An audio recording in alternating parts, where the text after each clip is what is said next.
नमस्कार, मैं हूं आपके साथ कोमल सिसोदिया और आप देख रहे हैं द न्यूज लॉन्चर। लोजपा के प्रमुख चिराग पासवान एनडीए से नाराज हैं और उनकी नाराजगी के दो कारण हैं। एक तो उनकी मनचाही हाजीपुर सीट पर उनके लड़ने को लेकर एनडीए में कोई फैसला अभी तक नहीं हो पाया और दूसरा वो एनडीए में 5 से ज्यादा सीटें चाहते हैं। दोनों ही मसलों पर उन्हें कोई ठोस आश्वासन नहीं मिलता दिख रहा और इसी नाराजगी को महागठबंधन या फिर इंडिया ब्लॉक भुनाना चाहता है।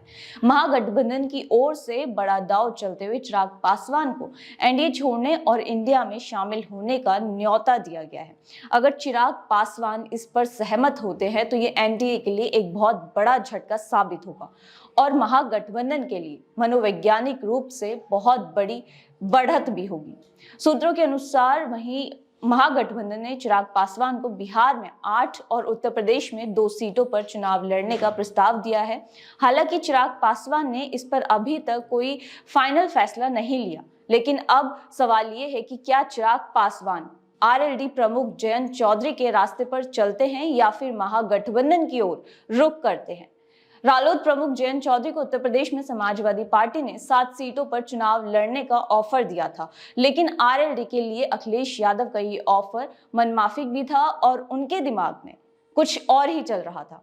जब अखिलेश यादव की ओर से ये ऐलान कर दिया गया कि आरएलडी को 7 सीटें दी जाएंगी, उसके बाद मोदी सरकार की ओर से किसान नेता चौधरी चरण सिंह को भारत रत्न देने का ऐलान कर दिया गया और उसके बाद पत्रकारों ने जब जयंत चौधरी से पूछा कि क्या वो एनडीए में जा रहे हैं तो उनका जवाब था कि किस मुंह से वो इनकार करें।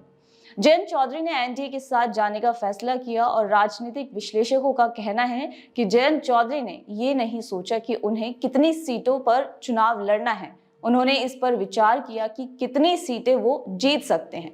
बताया जा रहा है कि एनडीए में उन्हें केवल 2 सीटें दी जा रही हैं। ये आश्चर्यजनक है कि रालोद ने सपा के 7 सीटों के ऑफर को दरकिनार कर एनडीए के 2 सीटों के ऑफर का मान रखा। अब चिराग पासवान के सामने वही दुविधा फिर खड़ी हो गई है। लोजपा अभी किसके साथ जाएगी ये अभी तय नहीं हुआ है। प्रधानमंत्री नरेंद्र मोदी हाल में बिहार में 3 रैलियां कर चुके हैं और चिराग पासवान के अलावा उपेंद्र कुशवाहा ने अभी तक उनकी रैलियों से दूरी बनाई हुई है।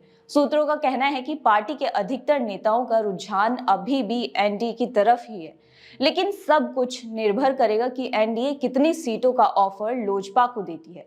चिराग पासवान एनडीए के साथ तभी रहेंगे जब हाजीपुर सीट उन्हें मिल जाए और हाजीपुर सीट रामविलास पासवान की परंपरागत सीट रही है और चिराग पासवान स्वाभाविक रूप से उस पर अपना हक जताते हैं। दूसरी तरफ पशुपति कुमार पारस का कहना है कि उनके भाई रामविलास पासवान ने उन्हें ये सीट उनकी झोली में डाली है और लिहाजा इस सीट पर सबसे बड़ा हक उनका ही है। हाजीपुर सीट के लिए चिराग पासवान भाजपा की ओर देख रहे हैं, लेकिन लगता है कि भाजपा चाचा भतीजे की लड़ाई में ज्यादा दखल देने के मूड में नहीं है। लेकिन फिलहाल आज के इस वीडियो में इतना ही। तब तक के लिए आप देखते रहे the news launcher Bihar Jharkhand. नमस्कार।